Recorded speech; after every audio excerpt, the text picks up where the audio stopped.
প্রথমে বলি সেনাবাহিনীর মধ্যে দলাদলি ও বিদ্রোহের খবরটা নিয়ে। বাংলাদেশ সেনাবাহিনী যে একাধিক গোষ্ঠীতে বিভক্ত সেটা যে আদৌ মিথ্যে নয় সেটা সবাই জানে।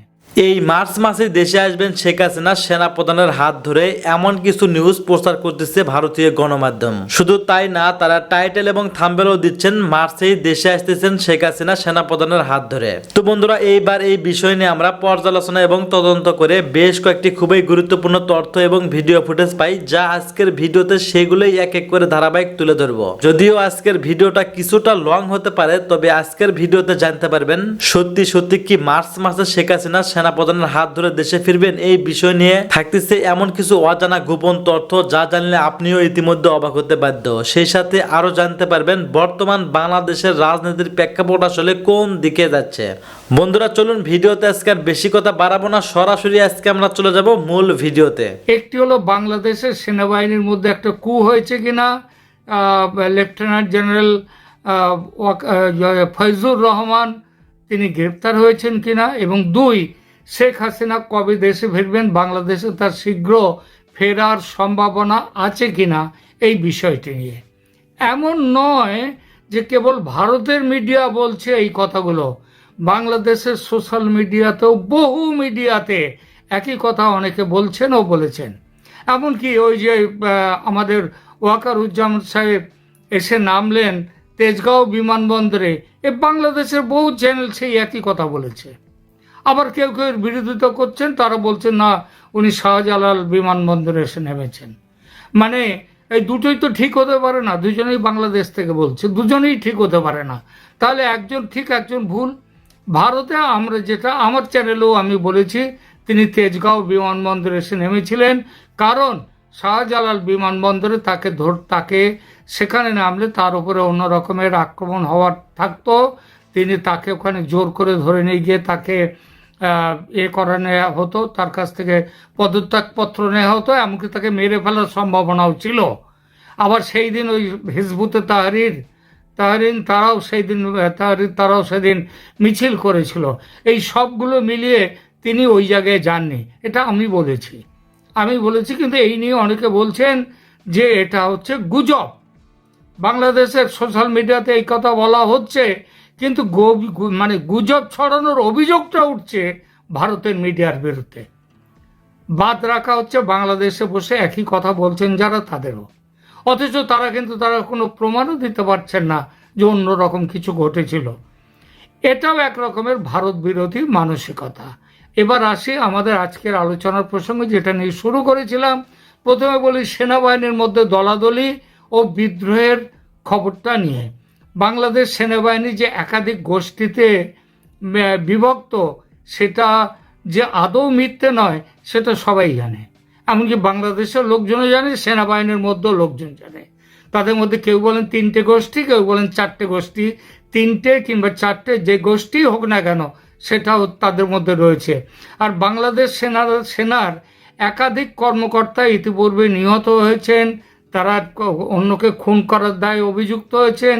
এসব কি মিথ্যে? একাধিক রাষ্ট্রপতি নিহত হয়েছেন, এটা কি সত্যি নয়? আচ্ছা, এইসব কাণ্ডগুলো ঘটার আগে কেউ কি বুঝতে পেরেছিল যে বাংলাদেশে এই ধরনের ঘটনাগুলো ঘটতে যাচ্ছে? বোধহয় বাংলাদেশে কেউ বোঝেনি, এবং যারা খুন হয়েছেন তারা তো বোঝেননি, কিংবা যাদের মধ্যে কু হয়েছে তারা অন্তত বোঝেননি। কিন্তু কেউ কেউ তো নিশ্চয়ই বুঝেছিল। যারা বুঝেছিল তাদের মধ্যে ভারতেরও কিন্তু একটি দুটি সংবাদ মাধ্যম এবং মিডিয়া তারা ছিল। 75-এ শেখ মুজিবুরের হত্যার কথাটা ভাবুন। হত্যার আগে ভারত থেকে সতর্কবাণী গিয়েছিল শেখ মুজিবুর রহমানের কাছে। মুজিব বিশ্বাস করেননি, উনি মানতে চাননি যে বাংলাদেশে কেউ ওকে হত্যা করতে পারে, কিন্তু তাই হয়েছিল। সপরিবারে তাকে খুন করা হয়েছিল। বেঁচে গিয়েছিল কেবল তার 2 কন্যা, এই শেখ হাসিনা এবং শেখ রেহানা। এটা তাদের মধ্যে এখন তার মূল্য দিতে হয়েছিল মুজিবুর রহমানকে তার জীবন দিয়ে। এবং শুধু যে মুজিবুর রহমানকে তার জীবন দিয়ে দিতে হয়েছিল তা নয়, বাংলাদেশকেও তার অনেক মূল্য দিতে হয়েছে। বাংলাদেশের সংবিধান পরবর্তীকালে পাল্টে নেওয়া হয়েছে। তো এই যে এবার এই 2024-এর সতর্কবার্তা দেওয়া হয়েছিল শেখ হাসিনাকেও, তিনিও গুরুত্ব দেননি। আচ্ছা, জুলাইয়া আন্দোলন শুরু হওয়ার আগে কেউ কি ভেবেছিল যে কোটা আন্দোলনের মতো একটা নিরামিষ আন্দোলন, যে কোটা তুলে দিতে হবে, এই আন্দোলন হাসিনার পতন ঘটাবে, কেউ ভেবেছিল? আমি খুব ভালোভাবে জানি ভারতের দু একটি মিডিয়া কিন্তু আজ পেয়েছিল, আমার সাথে তাদের রীতিমতো আলোচনা হয়েছে এই বিষয় নিয়ে। 3rd আগস্টের আগে তারা বলেছিল সে কথা, তাদের কথা মিলে গেছে। যদি না মিলতো তাহলে কি হতো? বলা হতো গুজব ছড়িয়েছেন ভারতের মিডিয়া, হাসিনা ফ্যাসিস্ট, এই কথাটি আজকাল খুব শোনা যায়। হাসিনা যতদিন ক্ষমতায় ছিলেন কেউ বলেছে তাকে ফ্যাসিস্ট? সবাই ধরতে পারেন না, রাজনীতি ধরতে পারেননি। 2 মাস আগে দাভোসে গিয়েছিলেন প্রধান উপদেষ্টা, তিনি আর ফিরবেন না, এটাকে শুধু আমরা ভারতের মিডিয়ায় আমরা বলেছিলাম? এই স্পেকুলেশনে বাংলাদেশের মিডিয়াও তো ছিল না, বহু ছিল, খোঁজ নিয়ে দেখুন। সেনার কথায় ফিরি এবার। কোন সভ্য দেশে সেনাবাহিনীতে বাংলাদেশের মতো গোষ্ঠীদ্বন্দ্ব আছে? খুনোখুনি, ক্ষমতা দখল, এগুলো আছে বলতে পারেন? এমনকি বাংলাদেশের এই বছরে, এই 53-54 বছরে বাংলাদেশে যত সেনা অভ্যুত্থান হয়েছে, যত মারামারি কাটাকাটি হয়েছে, এতটা পাকিস্তানে পর্যন্ত হয়নি। সুতরাং এই যে সেনাবাহিনীর সাম্প্রতিক চলন দেখে কোনো মিডিয়া যদি কিছু সিদ্ধান্তে যাওয়ার কথা ভাবে এবং সেই চেষ্টা করে এবং সেই চেষ্টার প্রেক্ষিতে বিশ্লেষণ নিয়ে যদি তার মতামত দেয়, সেটাকে গুজব বলা যাবে? সেটাকে? ফয়জুর রহমানের গ্রেপ্তারি নিয়ে যদি স্পেকুলেট করে কেউ, যদি 7 ঘন্টা আগে সেনাপ্রধানের আফ্রিকা থেকে ফেরা নিয়ে স্পেকুলেট করে কেউ, যদি সন্ত্রাসী হিজবুত তাহরিরের মিছিলে বাহিনীর কড়াকড়ি নিয়ে কেউ যদি কোনো স্পেকুলেট করে, সেটা কেন গুজব হবে? যদি পাকিস্তানের আইএসআইয়ের সঙ্গে ফয়জুর রহমানের ঘনিষ্ঠতা নিয়ে কিছু অন্য ভাবনা আমরা ভাবি, যদি ফয়জুর রহমানের সঙ্গে আইএসআইয়ের ঘনিষ্ঠতার প্রেক্ষিতে তাকে গ্রেপ্তারের কথা খবর বলা হয়, সে খবর সত্যি হয়তো নাও হতে পারে, কিন্তু তার সম্ভাবনা কি নেই তার সম্ভাবনা? যদিও ওয়াকারুজ্জামানের সঙ্গে নিয়মিত যোগাযোগ আছে তার, ভারতের সেনা প্রধানের এই উক্তি নিয়ে কেউ কোনো সিদ্ধান্তে যদি যেতে চায়, যদি বাংলাদেশ সেনা প্রধানের সাম্প্রতিক সতর্কবার্তার পিছনে কেউ যদি ভারতের কিংবা শেখ হাসিনার ছবি কিংবা তাদের হাত যদি দেখতে পায়, সেটা কেন গুজব হবে? কেন? আজ এই মুহূর্তে দাঁড়িয়ে কে শেষ কথা বলবে যে কোনটা গুজব আর কোনটা গুজব নয়? আমরা কোনো খবর দিতে পারি, খবর বিশ্লেষণ করে একটা জায়গাতে আমরা পৌঁছতে পারি, কিন্তু আমাদের সেই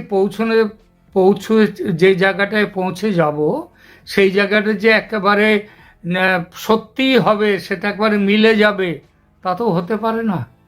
আমরা একটা খবরকে কাটাছেঁড়া করে সেই জায়গায় একটা মানুষের দেহ কাটাছাড়া করতে গিয়ে পর্যন্ত সেখানে পোস্টমর্টেম রিপোর্টে, সেখানে তার ময়না তদন্তে, সেখানে পর্যন্ত ভুলভ্রান্তি ঘটে যেতে পারে, ঘটার সম্ভাবনা থাকে। আর আমরা তো সেটা তো হাতে কলমে প্রমাণ, আর আমরা সেই প্রমাণ নয়, আমরা সরাসরি আমরা দেখাতে চাইছি এই খবর এইটা হয়েছে, সুতরাং এর থেকে এই জিনিসটা হওয়ার সম্ভাবনা আছে। আমরা তো এই কথাগুলোই বলতে পারি এবং এই কথাগুলো আমরা বলে থাকি। সুতরাং ফয়জুর রহমান গ্রেপ্তার হয়েছেন কি হননি, তার চেয়ে বড় কথা, তার উপর নজরদারি নিশ্চিতভাবেই রেখেছেন ওয়াকারুজ্জামান। এই কথাটা বলা কোনো অমূলক কোনো সিদ্ধান্ত নয়, এটা গুজব নয়। শেখ হাসিনার যে দেশে দ্রুত ফেরত আসাটা এটা চায় বাংলাদেশের একটা বড় অংশের মানুষ। তারা ইউনূসের বিদায় চায় অবিলম্বে।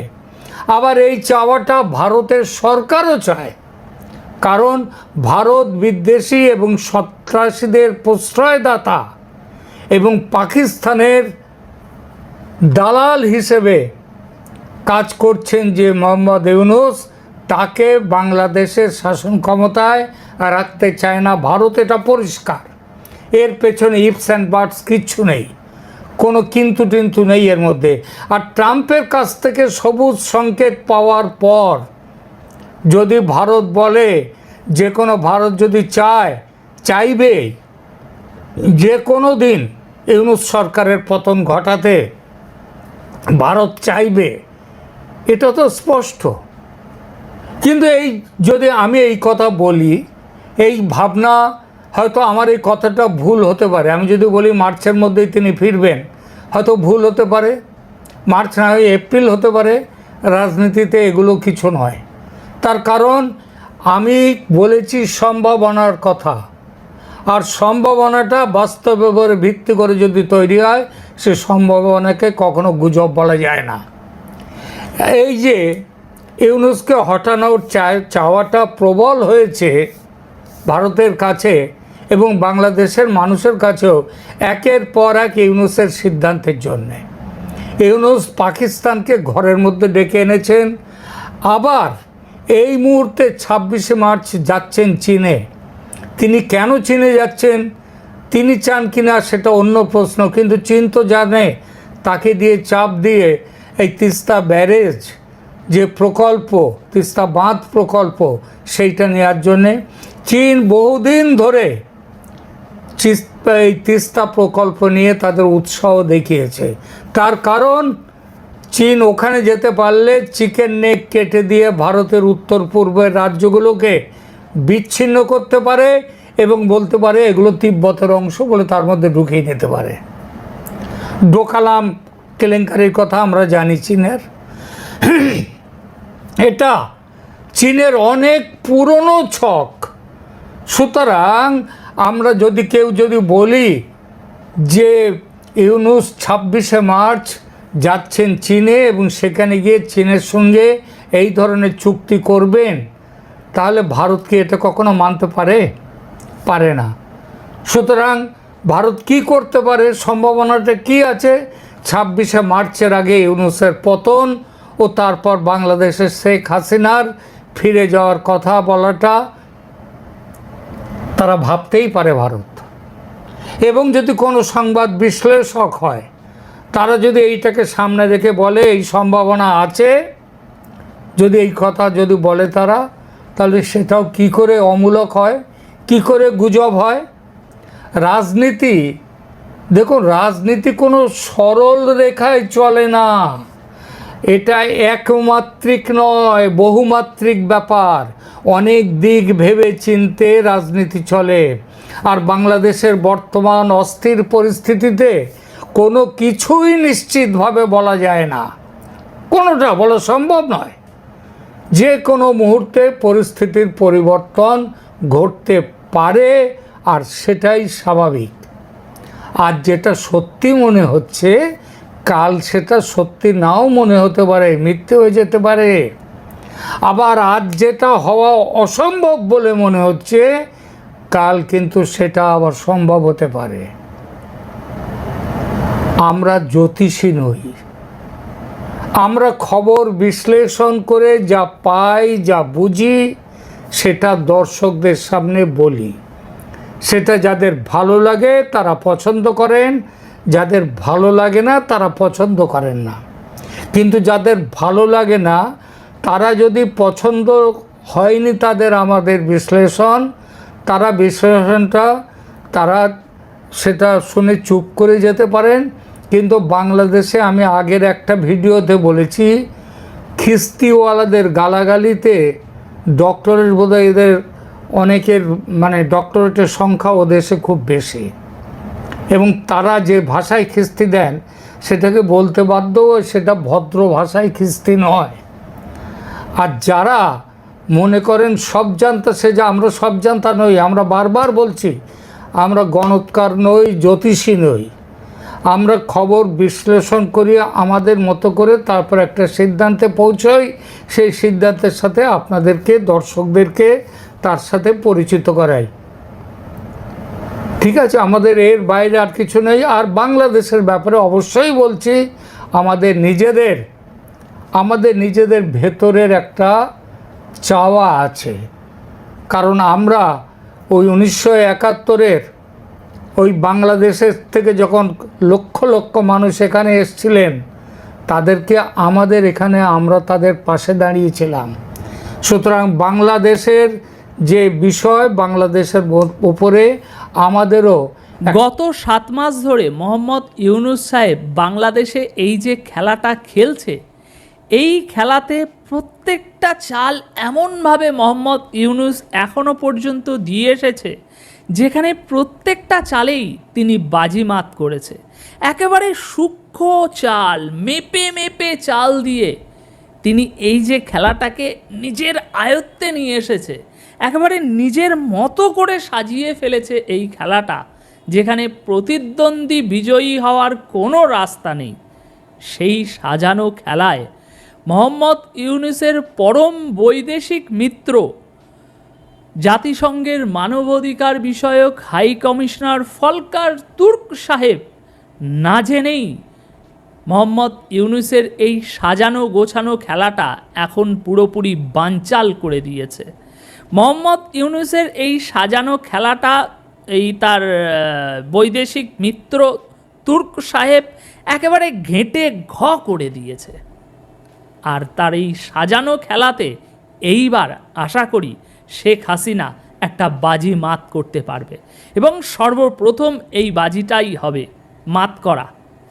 তো আমার মতো একজন সাধারণ ব্যক্তি 24 ঘন্টা কি 26 ঘন্টা আগে ঘটে যাওয়া এই ঘটনার রহস্য যদি উদ্ঘাটন করতে পারে, এই ধাঁধা যদি ভেদ করতে পারে, তাহলে আশা করি আওয়ামী লীগের যে সমস্ত বড় বড় নেতাকর্মীরা আছে, এমনকি আমাদের নেত্রী শেখ হাসিনা, ওনারা সকলেই ইতিমধ্যে এই ধাঁধার রহস্য উদ্ঘাটন করে ফেলেছে, এবং শেখ হাসিনার প্রথম বাজিমাত করার যে চাল তারা ইতিমধ্যেই ধরে ফেলেছে আশা করি।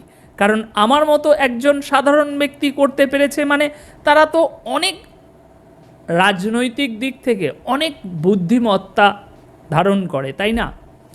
দর্শক, এই ধাঁধার এক একটি পরত আপনাদেরকে খুলে দেখাই, এবং ইউনূস সাহেবের সাজানো গোছানো খেলা কিভাবে তার পরম মিত্রই ঘেঁটে ঘ করে দিয়েছে সেটা বোঝাই। তার আগে আপনাদেরকে একটা ছোট্ট ভিডিও ক্লিপ দেখাতে চাই। এই ইউনূসের সমর্থনকারী এক বিশ্ব নেতা বলবো আমি, পিনাকি ভট্টাচার্য, এবং পিনাকি ভট্টাচার্য সহ ইউনূস সরকারের সমর্থনকারী জনতার কাছে জাতিসংঘ যে শেখ হাসিনার বিরুদ্ধে যে তদন্ত রিপোর্টটি প্রকাশ করেছে, এই তদন্ত রিপোর্টটি, এই প্রতিবেদনটি ইউনূস সরকার এবং ইউনূস সমর্থনকারী মানুষদের কাছে কতটা মূল্যবান, কতটা গুরুত্বপূর্ণ, পিনাকি ভট্টাচার্যের এই ছোট্ট ক্লিপটি আপনারা একটু দেখুন। ধাঁধা উদ্ঘাটনের অনেক বড় একটা রহস্য এর মধ্যে লুকিয়ে আছে, ভিডিওটি একটু দেখুন। প্রফেসর ইউনূস স্কাই নিউজে বলেছে যে হাসিনার বিরুদ্ধে মানবতা বিরোধী অপরাধের দায়ে বিচার হবে। শুধু হাসিনার বিরুদ্ধে না, তার আন্ডা, বাচ্চা, পোলা, মাইয়া, তার দোসর, দলের লোক, তাকে সাপোর্ট করা অলিগার্ক, মানে যে সমস্ত বড় লোকরা তাকে সাপোর্ট করেছে, সবার। যেটা প্রফেসর ইউনূস বলে নাই কিন্তু হবে, তা হচ্ছে এই মামলা শুধু আন্তর্জাতিক অপরাধ ট্রাইব্যুনালে হবে না, এটা হবে আইসিসির ব্রাসেলসের কোর্টে। জাতিসংঘের রিপোর্টে বিশ্বাসযোগ্যভাবে প্রমাণ হয়েছে হাসিনার অপরাধ। এইটার জাতিসংঘের অফিসিয়াল ডকুমেন্ট। এখন জাতিসংঘের রিপোর্টে বিশ্বাসযোগ্যভাবে প্রমাণ হয়েছে হাসিনার অপরাধ, এইটার জাতিসংঘের অফিসিয়াল ডকুমেন্ট এখন।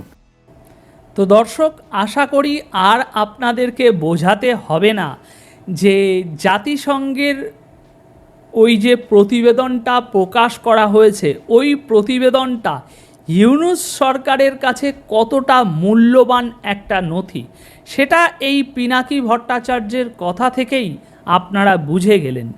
এবার আমি আপনাদের সামনে দুটো ঘটনা উপস্থাপন করব।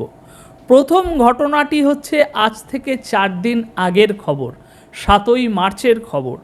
7ই মার্চ প্রথম আমাদের জাতিসংঘের মানবাধিকার বিষয়ক হাই কমিশনার ভলকার তুর্ক সাহেব বাংলাদেশে জুলাই আগস্ট গণ অভ্যুত্থানের সময় দমন পীড়নে অংশ না নিতে সেনাবাহিনীকে তারা বলেছে, এমনটাই দাবি করেছিলেন বিবিসি ওয়ার্ল্ড সার্ভিসের হট টক অনুষ্ঠানে।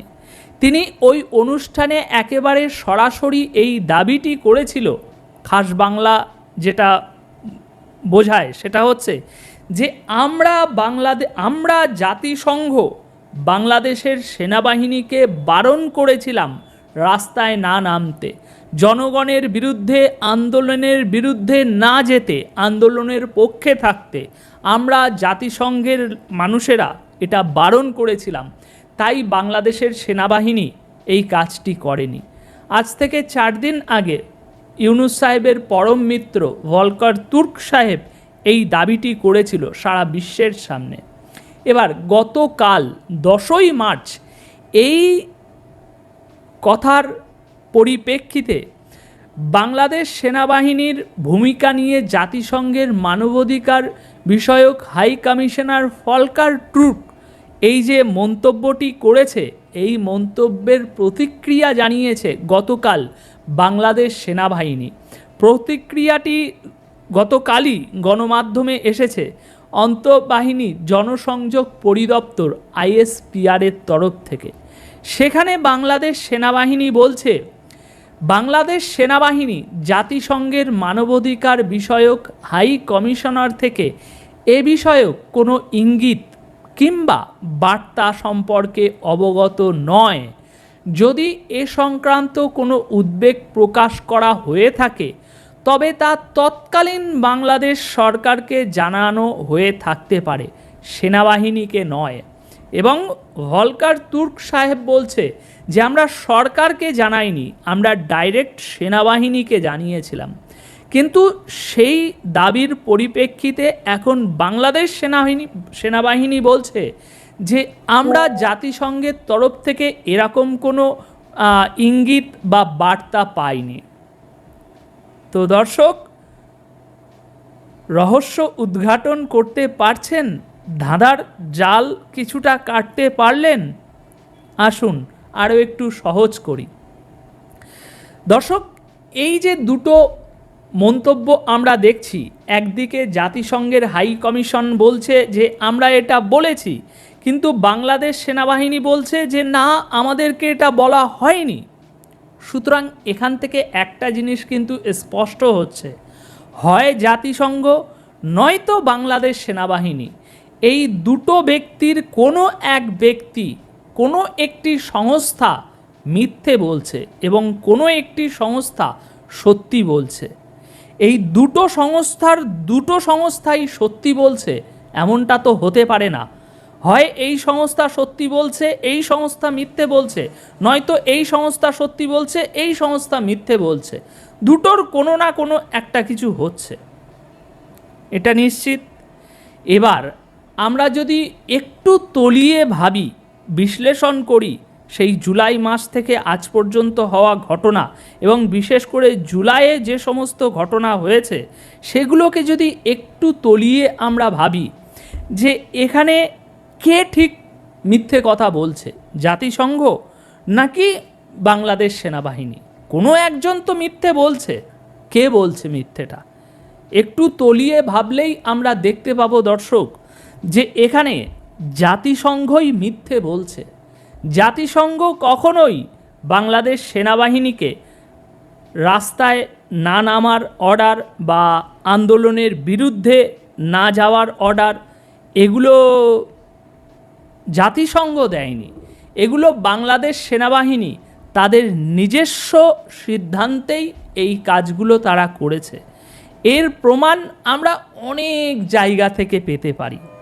এর সবথেকে বড় প্রমাণ, বাংলাদেশ সেনাবাহিনী এই আন্দোলনে শেখ হাসিনার সাথে সবথেকে বড় বেইমানি করেছে। আজ শেখ হাসিনা নিজের দেশে না থেকে অন্য দেশে রয়েছে, এর প্রধান কারণ হচ্ছে বাংলাদেশ সেনাবাহিনীর বেইমানি। এটা আমরা সকলেই জানি। বাংলাদেশ সেনাবাহিনী ওই জুলাই মাসে শেখ হাসিনার সব সবথেকে বড় যে শক্তি ছিল সেটা হচ্ছে বাংলাদেশ সেনাবাহিনী। আর এই বাংলাদেশ সেনাবাহিনী শেখ হাসিনা পর্যন্ত কোনো সঠিক তথ্য পৌঁছতে দেয়নি। সেনাবাহিনী সব সময় বলে গেছে যে সব কিছুই আমাদের কন্ট্রোলে আছে, রাস্তার সমস্ত কিছুই আমরা ব্লক করে রেখেছি, কাউকে নামতে দেব না। ইভেন 5 তারিখের সময়ও শেখ হাসিনার কাছে খবর গিয়েছে সকাল পর্যন্ত, সব আমাদের কন্ট্রোলে আছে, আপনি চিন্তা করবেন না। কিন্তু শেষবেশ দেখা গিয়েছে বাংলাদেশ সেনাবাহিনী সমস্ত রাস্তা ছেড়ে দিয়ে ওই উগ্র জনতাদেরকে অগ্রসর হওয়ার পথ করে দিয়েছে। সুতরাং এখন সেসবগুলো বলতে গেলে ভিডিও অনেক বড় হয়ে যাবে। আমরা যদি হিসাব করতে বসি তাহলে এরকম 101টা কারণ পেয়ে যাব যে আজ শেখ হাসিনা দেশে না থাকার পিছনে এই সেনাবাহিনী মুখ্য কারণ। সুতরাং সেনাবাহিনী যে রাস্তায় নামেনি, সেনাবাহিনী যে শেখ হাসিনার বিরুদ্ধে গিয়েছে, এটা জাতিসংঘের কথায় নয়, এটা সেনাবাহিনীর নিজস্ব সিদ্ধান্তের কারণেই হয়েছে। এবার সেনাবাহিনীর নিজস্ব সিদ্ধান্তের কারণে হয়েছে, ওটা আজকের প্রসঙ্গের আলোচনা নয়। এবার এখান থেকে একটু মোড়টা ঘুরবে আমাদের আলোচনার। সুতরাং এখান থেকে আমরা স্পষ্ট বুঝতে পারছি যে সেনাবাহিনী এখানে সত্য বলছে এবং জাতিসংঘ মিথ্যে কথা বলছে। আর জাতিসংঘ এখানে মিথ্যে কথা বলছে, এটা যদি একবার স্ট্যাবলিশ হয়ে যায়, প্রমাণ হয়ে যায় যে জাতিসংঘের মানবাধিকার হাই কমিশনের মানবাধিকার বিষয়ক হাই কমিশনার এরকম একটা মিথ্যে অপবাদ দিয়েছে, এরকম একটা মিথ্যে দাবি করেছে, এরকম একটা ভুয়ো তথ্য দিয়েছে বাংলাদেশ সেনাবাহিনীর বিরুদ্ধে, এটা যদি একবার প্রমাণিত হয়ে যায়, স্ট্যাবলিশ হয়ে যায়, তাহলে কি হবে একটু তলিয়ে ভাবুন। তাহলে সবথেকে বড় বিষয় যেটা হবে, এই জাতিসংঘের মানবাধিকার বিষয়ক হাই কমিশনার শেখ হাসিনার বিরুদ্ধে যে প্রতিবেদন তৈরি করেছে সেটা সম্পূর্ণ একটা ভুয়া প্রতিবেদন, এটা প্রমাণিত হবে।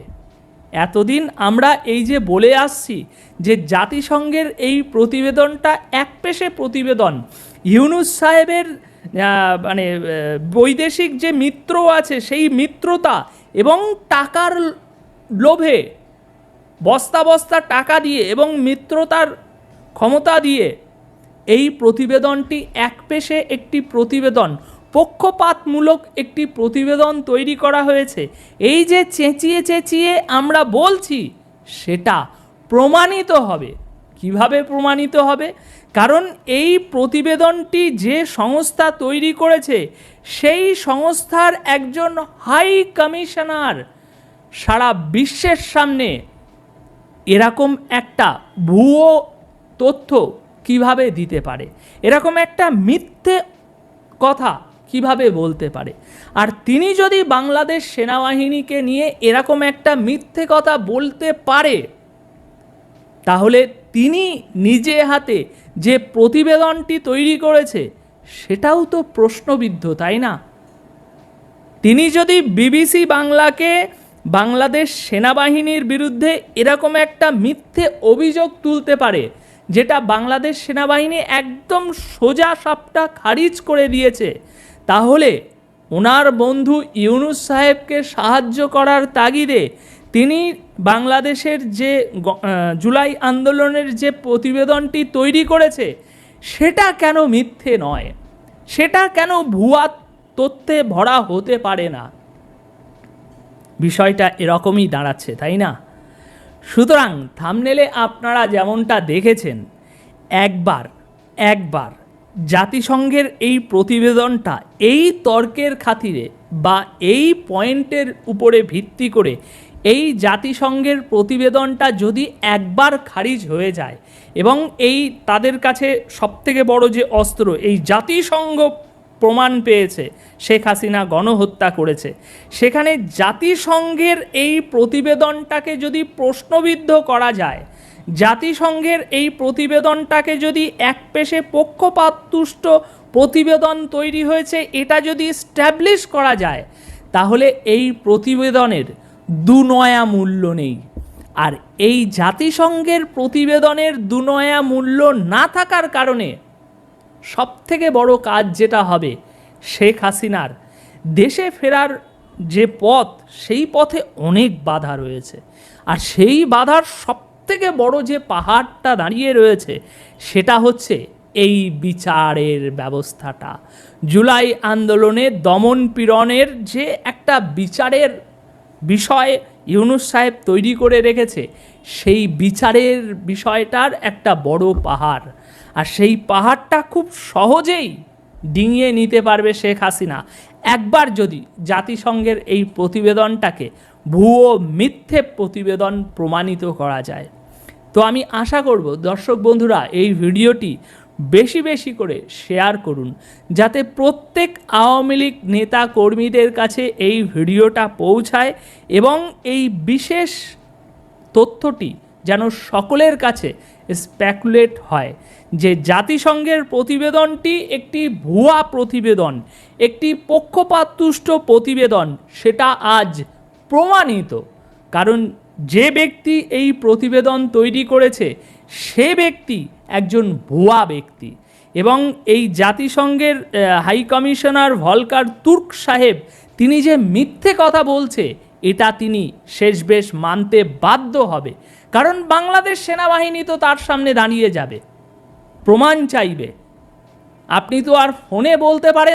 ধন্যবাদ প্রিয় দর্শকবৃন্দ, আমাদের ফুল ভিডিওটি দেখার জন্য আপনাকে জানাই অসংখ্য অসংখ্য ধন্যবাদ। তো বন্ধুরা, এতক্ষণ আপনারা যে ভিডিও ফুটেজগুলো দেখতে পেয়েছেন সেনাপ্রধান এবং শেখ হাসিনাকে নিয়ে, এই বিষয় নিয়ে আপনাদের কী মন্তব্য অবশ্যই কমেন্ট বক্সে কমেন্ট করতে ভুলবেন না। আর হ্যাঁ, এমন নিত্য নতুন আপডেট খবর সবার আগে পেতে চাইলে এখনই আমাদের এই পিচ্চি সাকিব ইউটিউব চ্যানেলটি সাবস্ক্রাইব করুন।